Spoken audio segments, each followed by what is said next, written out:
Condolências à família Stadscleve. 24 de setembro de 1960. Jeffersonville, Indiana, Estados Unidos da América. Reverendo William Marion Branham. Esta é a noite de 24 de setembro. Irmão Julius Stadscleve, irmã Stadscleve, David e Débora. Aí do outro lado do mar, esta noite na Alemanha. De coração partido. Estou enviando esta pequena mensagem a vocês, irmão Julius e irmã Stadscleve, David, e também ao vovô e à vovó. Não faz muito tempo que eu falava com vocês ao telefone. Parece impossível que as coisas possam acontecer tão rapidamente como aconteceram. Vocês sabem, isso me faz lembrar do que Jesus disse. Estai preparados, porque não sabeis o minuto nem a hora. Tem sido um dia terrível para nós, irmão Julius, irmã Stadscleve, porque a nossa tristeza é por vocês, como sentimos muito por vocês.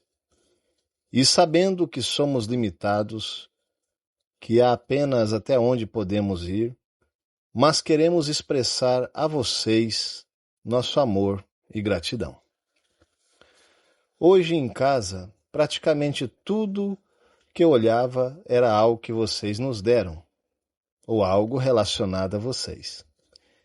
Entrei no meu escritório, ali estava pendurado o rifle que você me deu. Olhei sobre a minha mesa de estudos e ali estavam as pedras que David lapidou e fez como um suporte de Bíblia ou aparador de livros, como quer que se chame. Fui ao quarto para pegar o telefone e esta manhã, e durante o dia, quando eu falava com vocês e orava com vocês, aquele telefone está colocado sobre a máquina de costura que vocês compraram para nós. Por toda parte que eu olhava, parecia que... Acho que é por causa da tristeza que eu sentia por vocês. Meus sentimentos estão com vocês. E esta manhã, irmão Júlio, enquanto eu orava, ontem à tarde e à noite, eu dormia um pouco e despertava me perguntando, Senhor, tu falarás comigo? Por volta das 6:30, Meda levantou-se para ir à cozinha, preparar o café das crianças.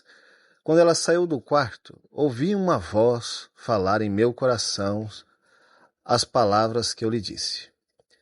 Não repreendas isto, esta é a mão de Deus. Então isso trouxe um pequeno consolo para mim, ao saber que não foi algo que Satanás tenha feito sorrateiramente contra vocês, foi o plano e o programa de Deus. Irmão e irmã Stadscleve, como posso fazer vocês entenderem isso agora? Não mais do que quando entrei naquele quarto para orar pela pequena Sharon, e Deus se recusou a me ouvir. Eu não podia compreender como aquilo seria o seu programa. Mas veja o que aquela pequena história fez. Trouxe milhares a Cristo. Algumas semanas atrás, eu estava descendo uma colina onde fui caçar na floresta uma tarde. Estava sentado na encosta, pensando em quando eu era menino e costumava caçar esquilos. E pensei, bem, as coisas mudaram muito desde então. Mas veja a tristeza, se você passasse por isso, passaria de novo se tivesse que reviver a vida? E eu disse, sim, eu passaria. Primeiro eu disse, creio que não, porque teria que passar novamente pela tristeza de ver Hope, minha primeira esposa, partir, e a pequena Sharon, e outros. Então algo disse, mas veja as milhares de almas que foram salvas. E eu disse, Deus, sim, eu passaria novamente qualquer coisa pelo teu reino. Agora, irmão Stadscleve, está escrito, sabe, nas escrituras, como Jó, quando ele teve todas aquelas aflições e tudo mais, todo aquele que vem a Deus deve ser disciplinado e provado. E Jó, em todo o seu sofrimento, em seus problemas e tentações, perdeu todos os seus filhos e toda a sua riqueza e tudo mais. Ele disse, o Senhor deu, o Senhor tirou. Bendito seja o nome do Senhor. E Deus restaurou tudo para ele. Você já pensou nisso, irmão e irmã Stetzler?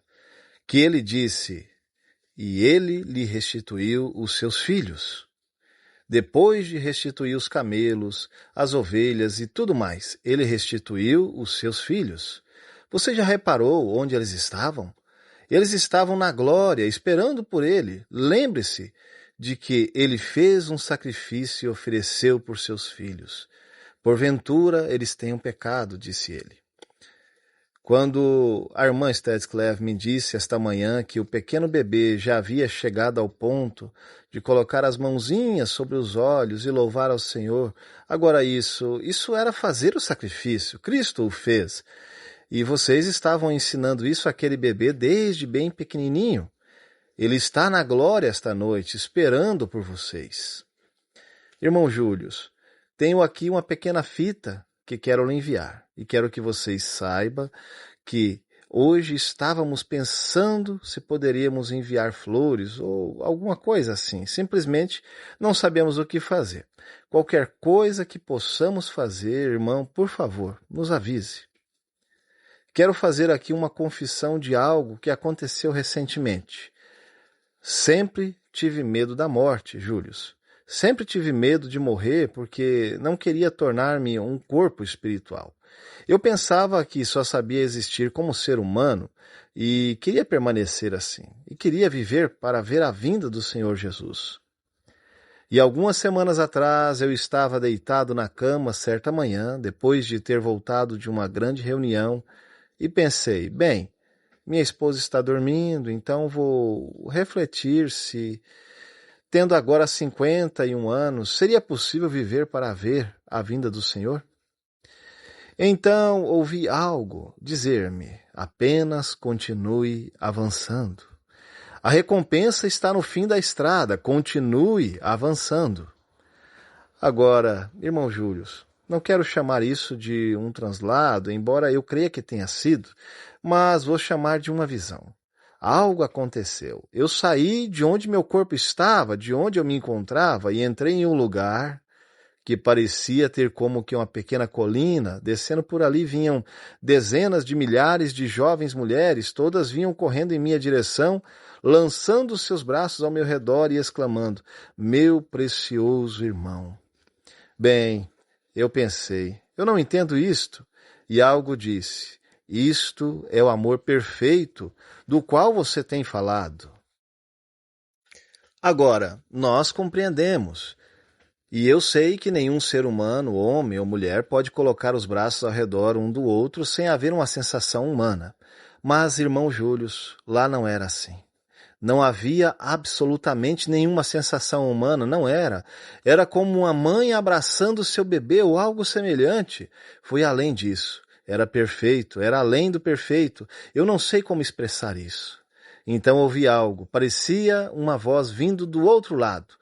Olhei e viam dezenas de milhares de homens. As mulheres eram todas jovens e os homens também eram todos jovens. As mulheres tinham cabelos longos até a cintura, vestiam vestidos brancos e estavam descalças. Os jovens pareciam ter os cabelos um pouco grandes até o pescoço. E eu pensei, o que significa tudo isto? Então eles me levantaram e me colocaram em um grande e elevado lugar e eu disse, eu morri? É isto? E então ele disse, isto é o amor perfeito, aquilo que você ensinou.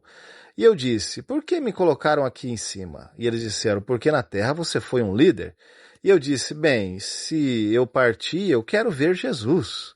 E disseram, você não pode vê-lo agora, ele está um pouco mais acima, mas um dia ele virá. E disseram, quando ele vier, ele virá até você e você será julgado pelo evangelho que pregou. E eu disse, então, São Paulo também terá que ser julgado desta maneira e ficar diante do seu povo. Disseram, sim. Eu disse, pois eu preguei a mesma coisa que ele pregou. E milhões de vozes, como se soassem ao mesmo tempo, disseram, nós sabemos disso. Então olhei e pensei, o que significa isto? Naquele momento, uma voz disse, você foi reunido ao seu povo, assim como Jacó foi. Reunido ao meu povo, pensei, o que é isto? E eu disse, quer dizer que não posso ver Jesus neste momento? Disse, não, não agora, estamos aqui nesta forma. Ora, eles tinham corpos, porque eu podia sentir seus braços ao meu redor. E eles eram pessoas reais. E eu disse, bem, isto é maravilhoso. E eu estava com medo disso. Então eu disse, eu não entendo isto, mas isto é maravilhoso. E naquele instante ele disse, uma jovem, bela mulher aproximou-se, colocou o braço ao meu redor e disse, meu querido irmão. Então vi minha primeira esposa se aproximando e pensei, mas naturalmente ela morreu quando ainda era jovem, com 22 anos, e eu achei que ela parecia natural, então pensei, talvez ela me chame de esposo quando chegar aqui. E quando chegou a vez dela aproximar-se e colocar o braço ao meu redor, ela me chamou de meu querido irmão. Depois colocou os braços ao redor de outra jovem ali e disse, não é maravilhoso? Ele está conosco. Bem, eu não sabia o que pensar daquilo, e então outra jovem e bela mulher correu e lançou os braços ao meu redor. E ele disse, estas são...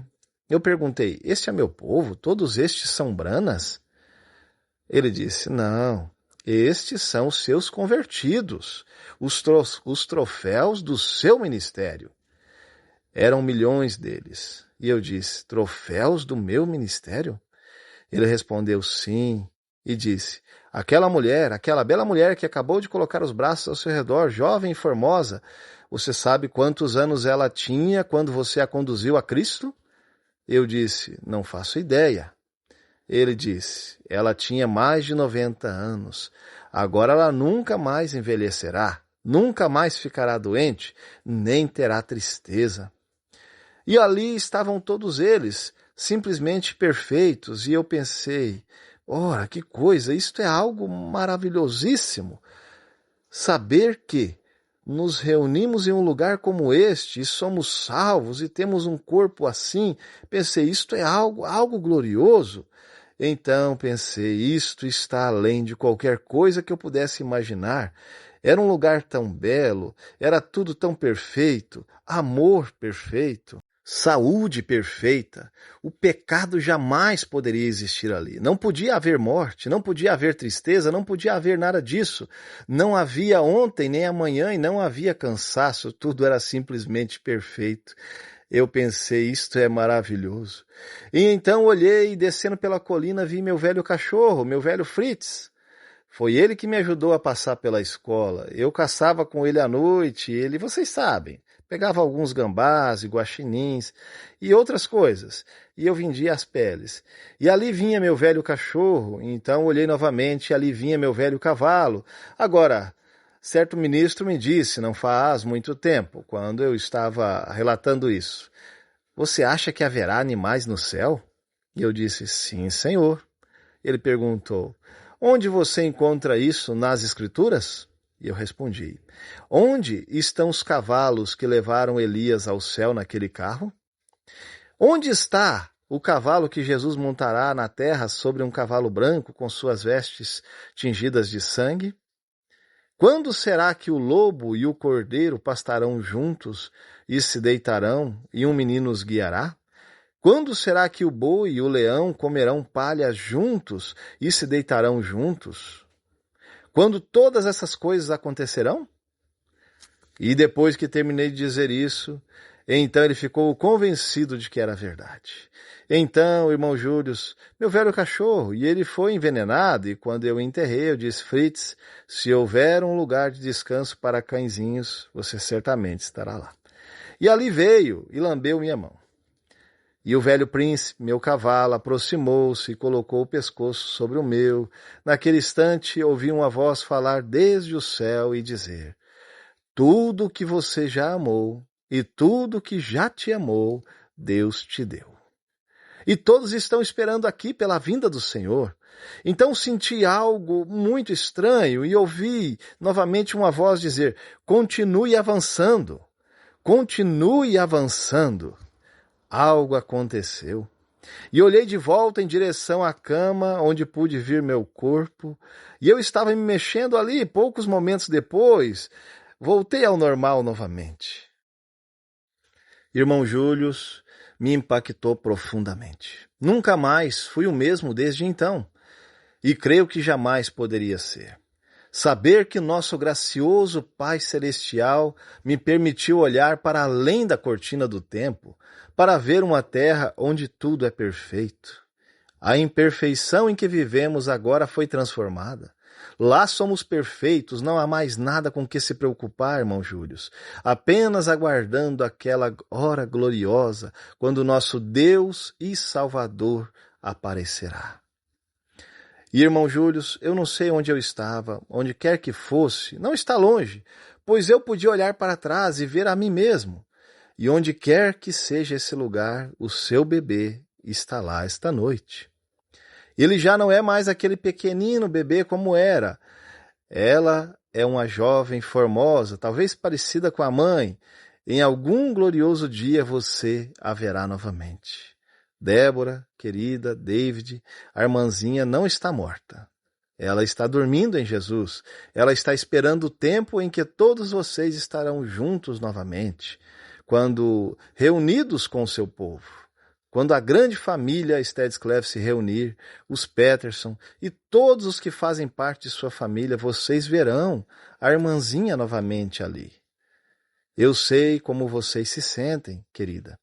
Eu sei como me senti quando entreguei minha filhinha. Não muito tempo depois disso, tive uma visão dela. E vocês lerão isso na história da minha vida. E eu estarei com ela novamente em algum dia glorioso, quando a família estiver reunida. E então, juntos, nós encontraremos onde quer que estejamos, espalhados pelo mundo. Se vocês observarem a ordem da ressurreição, os que dormem, isso significa mortos. Cristãos não morrem, vocês sabem, mas falando da nossa maneira, mortos. Mortos significa separação. Morte, melhor dizendo, significa separação. Então, os que dormem não precederão os que estiverem vivos na vinda do Senhor, porque a trombeta de Deus soará e os mortos em Cristo ressuscitarão primeiro, e nós seremos arrebatados juntamente com eles para encontrar o Senhor nos ares. Vocês notaram a ordem da ressurreição? Nós, os que estivermos vivos e permanecermos até a vinda do Senhor. 2 Tessalonicenses, creio que por volta do capítulo 5. Não precederemos ou impediremos os que dormem. A trombeta soará, e os mortos em Cristo ressuscitarão primeiro. E observem a continuação. Depois nós, os que estivermos vivos e permanecermos, seremos arrebatados juntamente com eles. Vejam, nós os encontramos primeiro. Agora, penso em como Deus, em sua grande misericórdia, quando ele for perfeitamente adorado ali, ele sabia disso, ele sabia que se chegássemos primeiro para adorá-lo, depois começaríamos a olhar ao redor, perguntando: onde está o bebê? Onde está a mãe? Onde está este ou aquele? Mas, vejam vocês, ele permite que nos encontremos primeiro. Assim, quando vocês subirem para adorar diante do Senhor naquele dia, ela estará com vocês. Está vendo? Não precederemos ou impediremos os que dormem, porque a trombeta soará, e os mortos em Cristo ressuscitarão primeiro, e nós, os que estivermos vivos e permanecermos, seremos arrebatados juntamente com eles, para encontrar o Senhor nos ares. E então nos encontramos primeiro uns aos outros e depois estaremos diante dele para coroá-lo Rei dos Reis e Senhor dos Senhores. Oh, que adoração! Quando eu vir aqueles preciosos, eu preguei e trabalhei ao longo dos anos, meus amados, e encontrá-los todos, e então juntos, de mãos dadas, permanecer em sua presença. Não adoraremos?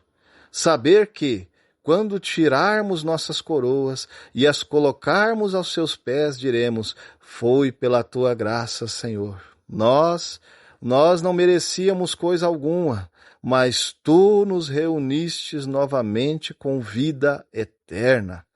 Nunca mais poderemos ser separados, nunca mais teremos tristeza, nunca haverá um culto fúnebre entre nós, nunca haverá flores espalhadas pelo cemitério, nunca haverá uma ambulância, nem medicamento algum para ser tomado. Não haverá nada, senão viver com o Senhor, uns com os outros, para desfrutar a vida eterna. E, naturalmente, isso é por toda a eternidade. Estou esperando, observando a chegada daquele glorioso, alegre dia, quando Jesus virá. Agora, que as ricas bênçãos de Deus estejam com vocês. Bem, esta manhã foi bastante impactante, depois que a senhora me disse ontem ao telefone, irmã Stetsclev, sobre orar pelo bebê. Tive um sentimento realmente estranho, incomum. Entrei e orei, voltei, tomei a Bíblia em minhas mãos e disse: Senhor, poderias ao menos mostrar-me uma escritura para começar? Quando abri, ela se abriu naquela folha no meio da Bíblia que diz: Morte, registro de óbito. Então orei novamente e não me lembro exatamente qual era a escritura, mas era algo acerca da morte de outra pessoa. Não abri mais.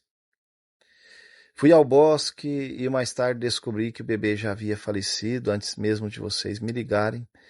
E então, esta manhã, quando aquelas palavras vieram, não repreendas isto, esta é a mão do Senhor.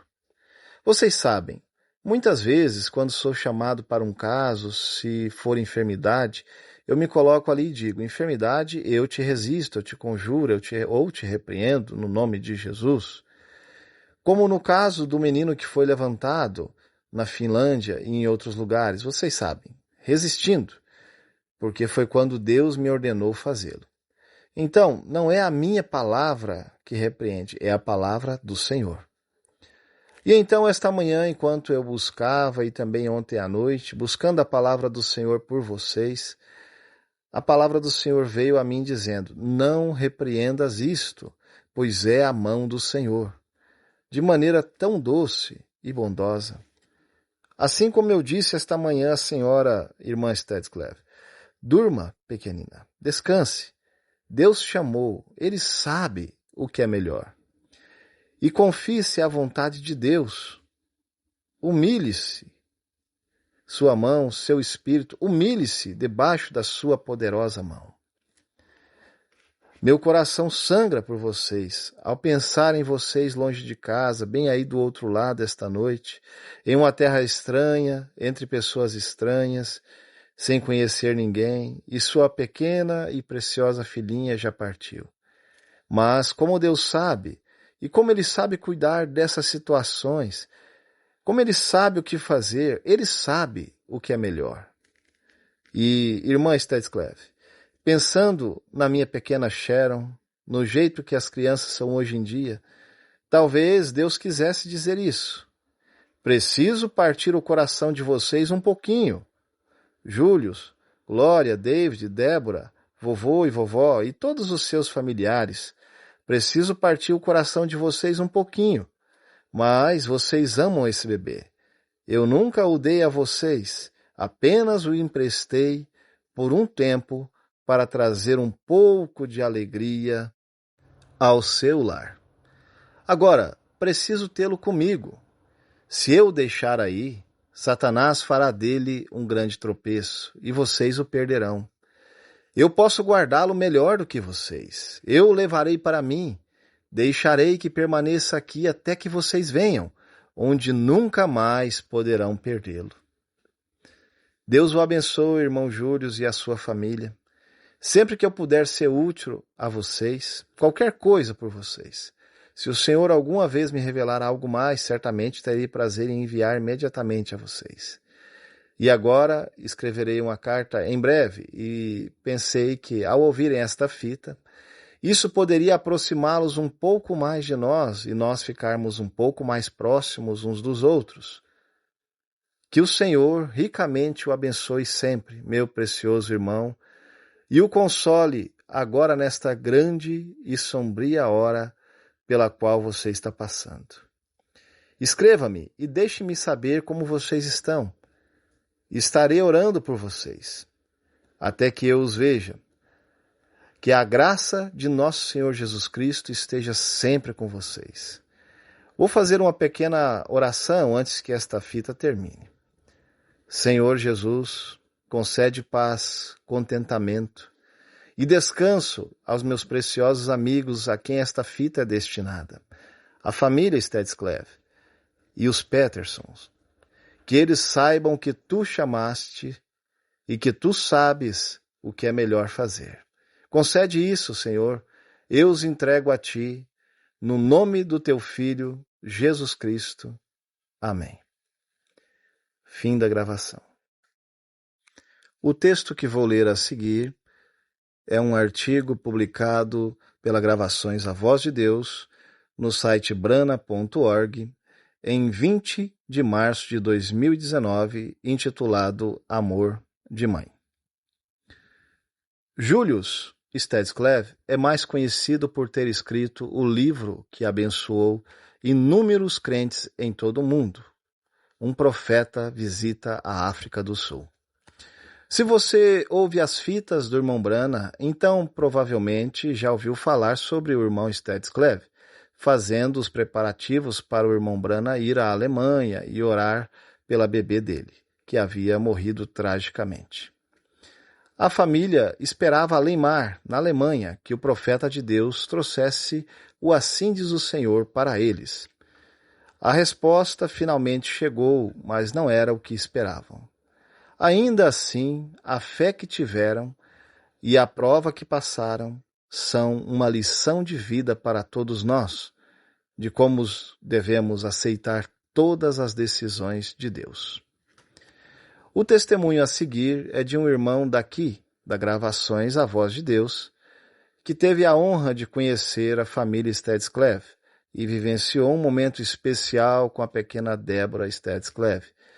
Foi um dia muito especial quando fomos convidados, juntamente com alguns amigos, a fazer uma visita ao irmão Julius Stadscleve. Muitas vezes ouvimos o irmão Brana contar a história da bebê Stadscleve, que havia morrido. Eles disponibilizaram um avião para levar o irmão Brana à Alemanha para orar pela bebê falecida, trazê-la de volta à vida.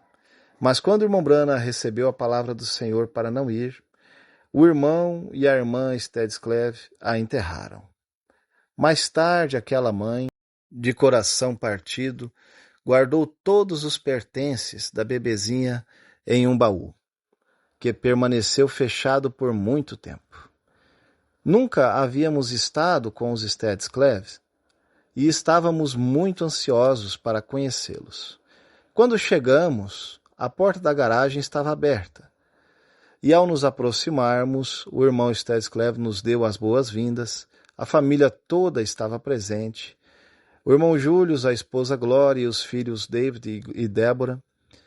E justo naquele dia, a irmã Stadscleve, aquela mãezinha de coração partido, havia finalmente criado coragem para abrir o baú onde tinha colocado os pertences da bebezinha dela. Ela nos disse que simplesmente não conseguiu abri-lo antes, e 13 anos depois estava fazendo isso ali mesmo, na garagem, onde o baú estava guardado. Nem preciso dizer que aquele era um momento muito precioso para a família toda. Eles não nos trataram como se estivéssemos nos intrometendo no momento especial deles. Na verdade, eles nos incluíram nele. A irmã Stadscleve carinhosamente acariciava e abraçava cada item, e nos contava sobre cada pequena peça de roupa, os brinquedos, as fotos. Tudo naquele baú era mais precioso para ela do que o ouro. E havia uma doçura muito agradável, delicada e especial sobre ela naquela manhã. Ela olhou para nossa filhinha, que tinha quase 1 ano, e prontamente nos deu o lindo casaquinho branco da bebê. E na mesma hora o colocamos na nossa filha. Ela usou muitas vezes, e o passamos para nossa segunda filha, como podem ver na foto. Quem desejar adquirir, esta literatura foi traduzida e está disponível em editoraamensagem.com.br. Que o Senhor Jesus prossiga te abençoando ricamente.